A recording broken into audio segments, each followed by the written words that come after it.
بسم اللہ الرحمن الرحیم۔ السلام علیکم۔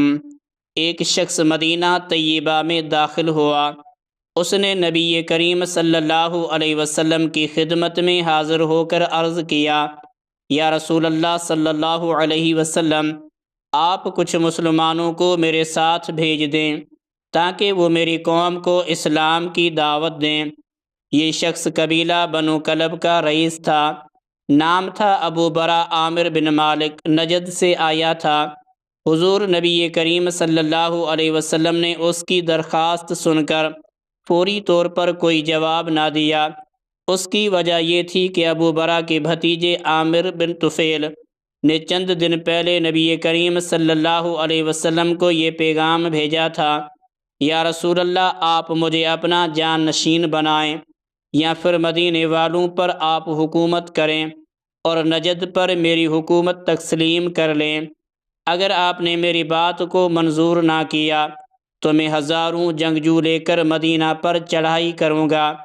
ابو برا عامر بن مالک کی درخواست سن کر آپ صلی اللہ علیہ وسلم عامر بن طفیل کے پیغام پر غور کرنے لگے، اور ابو برا نے بار بار یقین دلایا کہ وہ مسلمانوں کے ساتھ جائے گا اور ان کی سلامتی کا ضامن ہوگا۔ نبی کریم صلی اللہ علیہ وسلم نے ابو برا کی یقین دہانی پر 70 صحابہ کرام رضی اللہ عنہم کو حضرت حرام بن ملحان انصاری رضی اللہ تعالی عنہ کی قیادت میں نجد کی طرف بھیجا۔ ان میں زیادہ تعداد انصار اور اصحاب صفا کی تھی۔ یہ حضرات قرآن کریم کے حافظ تھے اور قرآن کے لقب سے مشہور تھے۔ نبی کریم صلی اللہ علیہ وسلم نے حضرت حرام بن ملحان رضی اللہ تعالی عنہ کو ایک خط بھی دیا۔ یہ خط عامر بن طفیل کے نام تھا۔ یہ حضرات مدینے سے رخصت ہوئے اور بیر مونا نامی مقام پر پہنچے۔ یہ مقام معظمہ اور اصفہان کے درمیان واقع تھا۔ اس مقام کے ایک طرف بنی عامر آباد تھے۔ حضرت حرام بن ملحان رضی اللہ تعالی عنہ سیدھے عامر بن طفیل کے پاس گئے اور خط اسے دیا۔ اس بدقسمت نے نبی کریم صلی اللہ علیہ وسلم کے خط کو پڑھنے کی بھی زحمت نہ کی اور اپنے ایک آدمی کو اشارہ کیا۔ اس شخص نے پیچھے سے آ کر اپنا نیزہ حضرت حرام رضی اللہ تعالی عنہ کی کمر میں مارا۔ نیزہ کمر کے آر پار ہو گیا۔ حضرت حرام رضی اللہ تعالی عنہ نے خون چلو میں لے کر اپنے چہرے اور سر پر ملا اور پکار اٹھے، رب کعبہ کی قسم میں کامیاب ہو گیا۔ اس کے ساتھ ہی زمین پر گرے اور شہید ہو گئے۔ ان کی شہادت کے بعد عامر بن طفیل نے اپنے قبیلے بنو عامر کو حکم دیا، ان مسلمانوں پر ٹوٹ پڑو اور انہیں قتل کر دو۔ اس نے آس پاس کے دوسرے قبیلوں کو بھی بلا لیا۔ سب نے مل کر آن کی آن میں 70 صحابہ پر حملہ کر دیا اور سوائے 2 کے ان سب کو شہید کر ڈالا۔ بچ جانے والے 2 صحابہ میں ایک حضرت کعب بن زید انصاری رضی اللہ تعالی عنہ تھے۔ یہ اس حد تک زخمی ہو گئے تھے کہ ان ظالموں نے انہیں مردہ خیال کیا، اس طرح یہ بچ گئے۔ دوسرے صحابی عمر بن امیہ زمیری رضی اللہ تعالی عنہ تھے۔ یہ گرفتار ہو گئے تھے لیکن پھر ان کی قید سے بچ نکلے۔ عمر بن امیہ رضی اللہ تعالی عنہ نے مدینہ پہنچ کر یہ افسوسناک خبر سنائی۔ نبی کریم صلی اللہ علیہ وسلم کو شدید صدمہ پہنچا۔ آپ صلی اللہ علیہ وسلم عام طور پر کسی کے لیے بد دعا نہیں فرماتے تھے، لیکن اس سانے نے آپ صلی اللہ علیہ وسلم کو اس قدر رنجیدہ کر دیا تھا کہ آپ صلی اللہ علیہ وسلم 1 ماہ تک ان قاتلوں کے لیے بد دعا کرتے رہے۔ نبی کریم صلی اللہ علیہ وسلم نے حضرت حرام بن ملحان رضی اللہ تعالی عنہ کو ہمیشہ یاد رکھا۔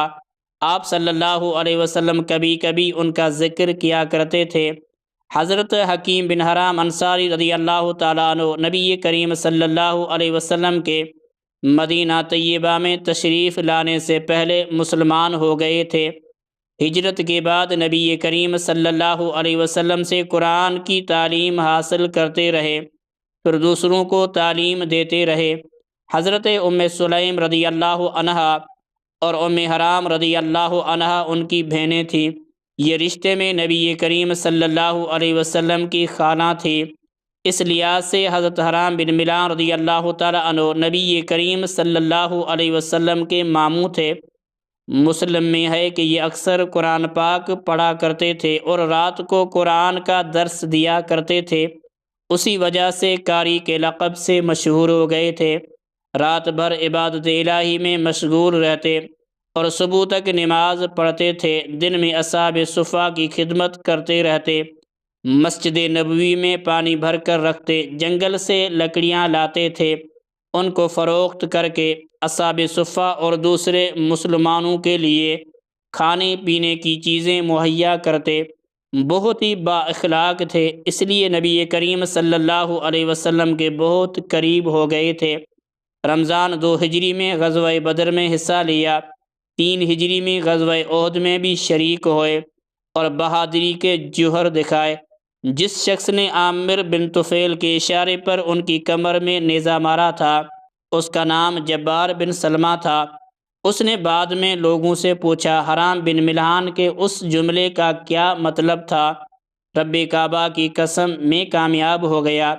لوگوں نے اسے بتایا کہ اس جملے سے ان کا مطلب تھا میں جنت حاصل کرنے میں کامیاب ہو گیا۔ یہ سن کر جبار نے کہا، اللہ کی قسم انہوں نے سچ کہا تھا۔